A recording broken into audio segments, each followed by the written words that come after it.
He will be back for training camp, of course.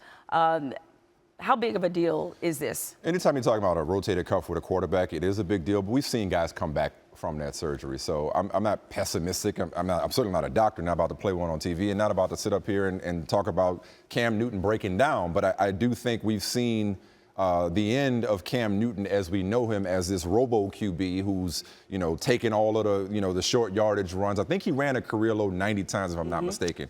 You've heard Ron Rivera this offseason talk about a need to tailor the offense differently. As he gets older, you do want to, we're talking about preserving the likes of LeBron James beyond the typical shelf life. You want to protect him better than what you've done and not exposing him to hits that many will say don't get flagged the same way they get flagged for other people. Right. They signed Matt Khalil to the big contract.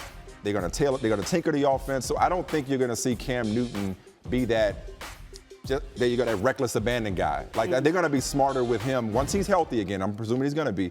He's got to be smarter, and they're going to be smarter. Something we've talked about for a while, but now they're going to actually put into effect, especially coming off a rotator cuff surgery. It's definitely a double evolution because it's got to be about the Panthers have got to protect Cam from himself, and they also can't feed into it by putting him in these situations where he's basically a battering ram. So I think both of them have to. With that comes that you have to be able to supply a team around him in which Cam Newton, as great as he is, where he doesn't, because that was always part of my, not necessarily an issue, but something I noticed, the Superman nickname and moniker, he really takes that to heart, sometimes too much to heart, given the type of player that he is and how important he is to that franchise. So not only does he have to be smarter, they have to build better around him so that he doesn't have to do everything.